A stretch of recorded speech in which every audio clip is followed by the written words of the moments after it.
If you guys could see the bathtub coming in behind the frame right now, you would die. And they're trying to be so quiet. Cal, watch out. Hold on, cut. Ooh, let me see that thing.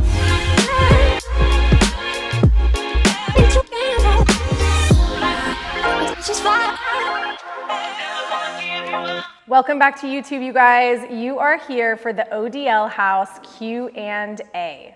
You guys ask so many questions, and we always try to get back to every single one, but between Instagram and YouTube and our blog comments and all the things, we wanted to have a place that we could send you all that could live on YouTube forever so that we could answer some questions from the ODL house. So that is exactly what we're gonna do today. Kelly, our Director of Marketing, is here with me to read off your questions that we gathered on Instagram. So let me also tell you, next time you are on Instagram, or if you don't follow us, my personal handle is @KristenForgione. Our brand page is @TheLifestyleDCO. We will put up a question box or ask for DMs, and we use those questions, or what we receive in the DMs to make the questions that we're actually talking about here today. So you may hear some construction going on in the background as well. Don't worry about it, I'll try to talk loud, but we are actually at the house, and as I've said before, I'm not about to send a single trade home. So these questions all came from you guys. Thank you so much for sending them in. And this is the first Q&A we've done on YouTube, so make sure you tell us if you like it in the comments. Hit the little thumbs up deal and subscribe so you don't miss all of the coverage on this project and all of our other projects and what's happening in our retail stores. So without further ado, here comes Kelly with the questions. Okay, question number one. What is your favorite part of your new home design? Oh, man, I don't even know if I could pick a favorite.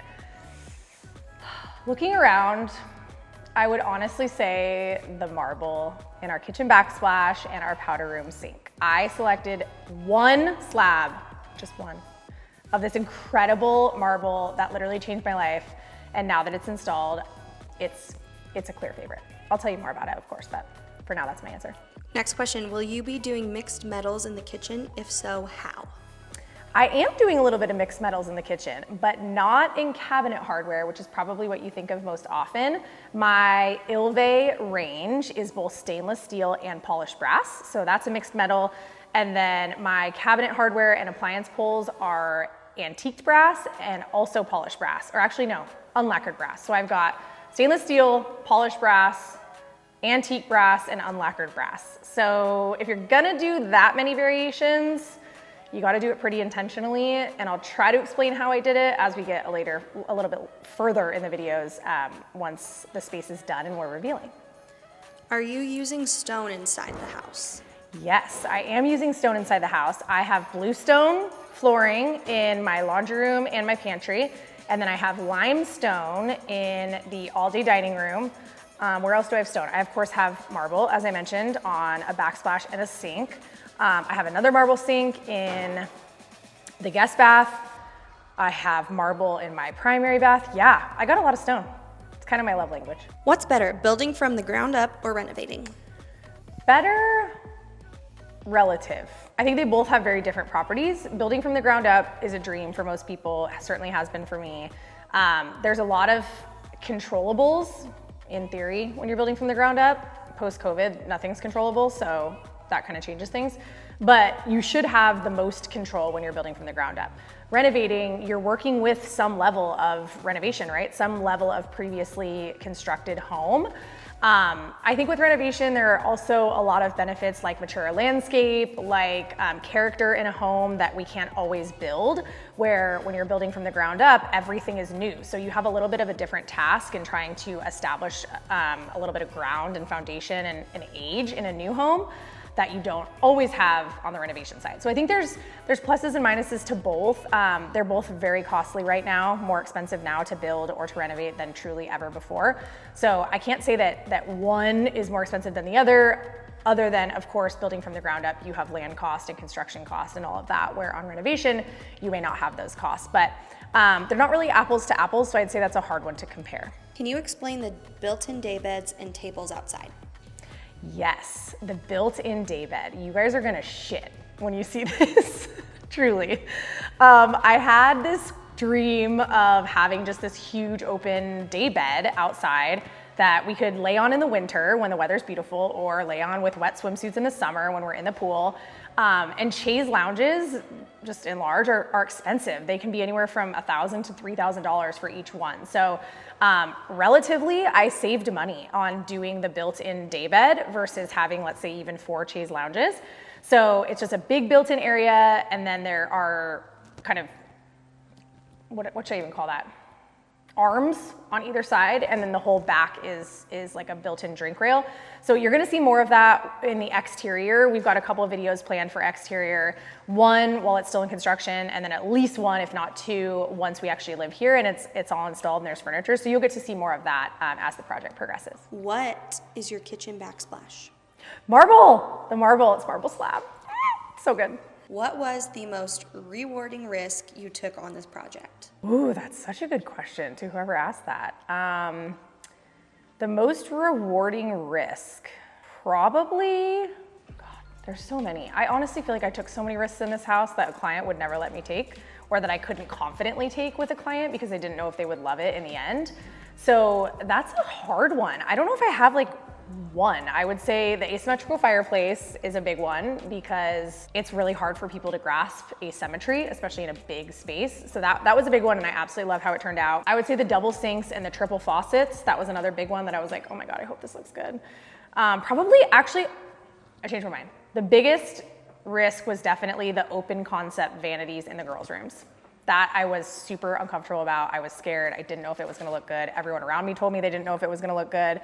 And it looks awesome, and it's gonna give the girls so much natural light and such ease in getting ready, especially as they get older, right? Yes, that's my answer. Was there any part of the project that you went back and forth on before making a decision? I still haven't decided on some of my cabinet hardware. So, cabinet hardware, by far. What else did I contemplate on? I was really steadfast in the floor plan and drawing it, so not really much floor plan wise. Couple cabinet colors, I was it took me a little bit longer, like the cabinet color in the laundry room and the cabinet color in the guest bath. Those took me a little longer. Definitely cabinet hardware. What made you choose to go dark in the dining area? Ooh, actually that was kind of a hard decision. I was really not thinking that I would have a ton of high contrast in this space, but I knew that I wanted the beam treatment and the white oak shiplap on the ceiling. To really command that, I wanted to offset it with something. So that room is the space that has the limestone flooring that's like really textured and uneven. So that looks really artisan. And then I felt like by adding the black, especially because it's kind of segmented the space, it's got tons of natural light, it would really help bounce off of that white oak. So I don't know, I just kind of felt like I definitely needed some space that was drama, that had drama and a little bit of sex appeal. So that space has kind of turned into, I think, a little bit of a private dining, all-day dining moment where I'm excited to entertain. Favorite cabinet hardware sources? Do you ever use Etsy, or should I pay more for something more legit? Oh my God, yes, you guys, Etsy is legit. Anyone who thinks Etsy isn't legit, Etsy is legit. Etsy is normally humans, real humans making things in a lot of ways.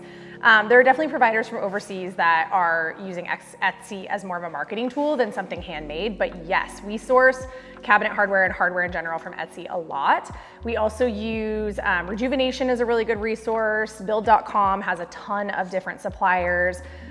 Signature Hardware is a good one. And then I don't know if you know this, but a lot of your plumbing resources, so if you're working with a plumbing showroom, they typically have hardware on display as well, and you can order all of your cabinet hardware through your plumbing showrooms as well. Where do you get your design inspiration from? Ooh, my favorite place to get design inspiration is travel, for sure.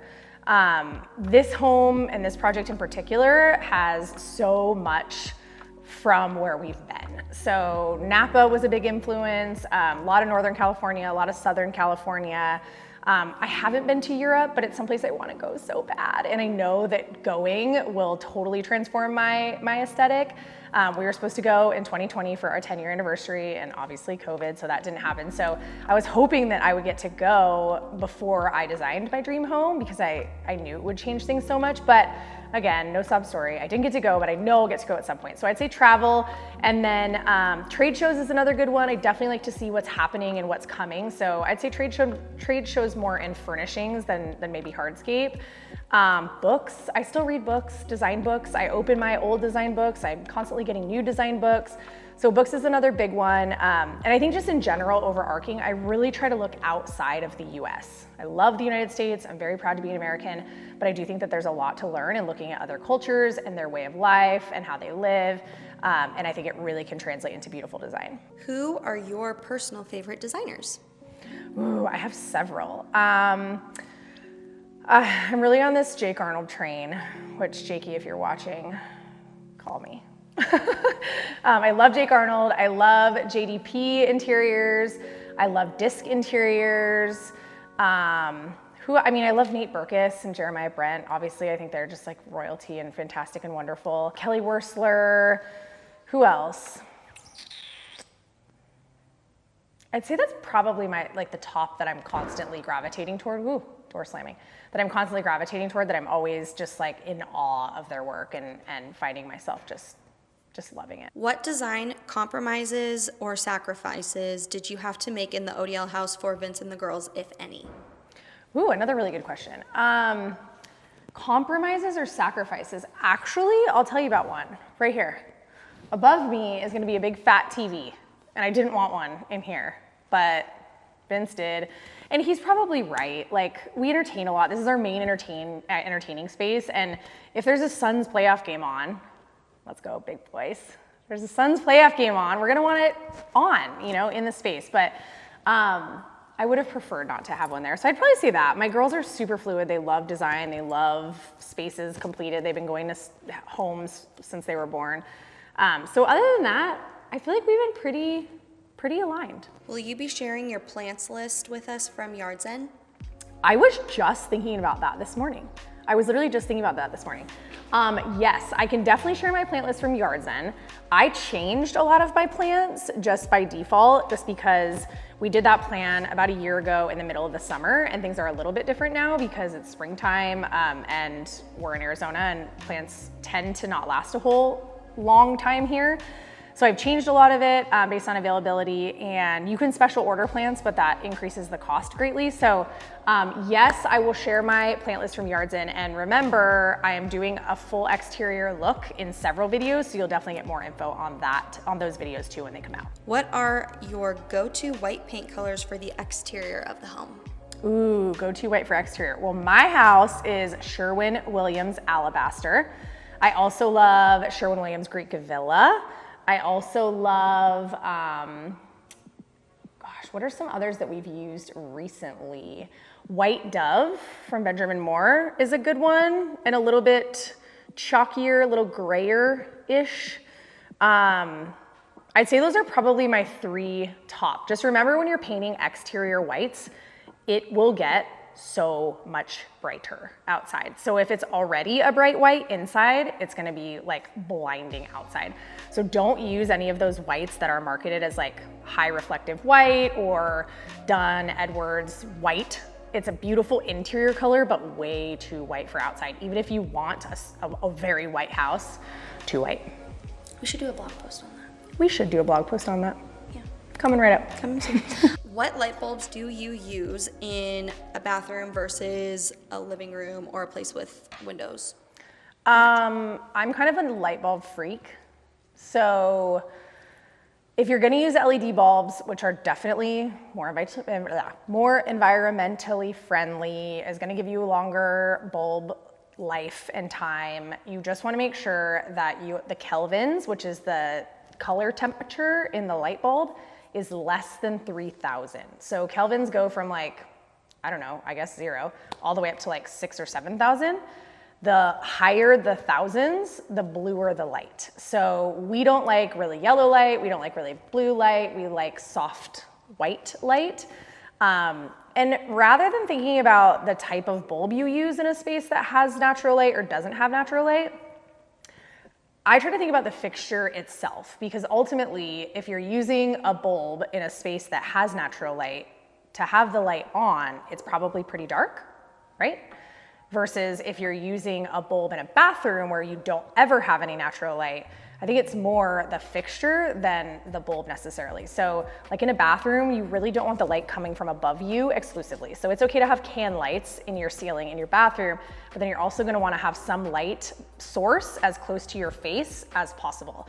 So if you only have light coming from above you, either in a sconce or in a can light, or God forbid, like a boob light or something above, you're gonna want an additional light source that hits your face. So rule of thumb, try to make sure your fixtures are not coming from above you in a bathroom, because it's gonna give you yucky shadows and you're not actually gonna be able to see like this side of your nose because the light's coming from above you. And also 3,000 kelvins in light temperature. If I'm not being psycho, I could say between 3,000 and 4,000. Last question, are you ready? I'm ready. Can you record more podcast episodes? Oh, well, maybe. There may or may not be talk in our office of the podcast coming back. That's all I'm gonna say. There may or may not be talk of the podcast coming back.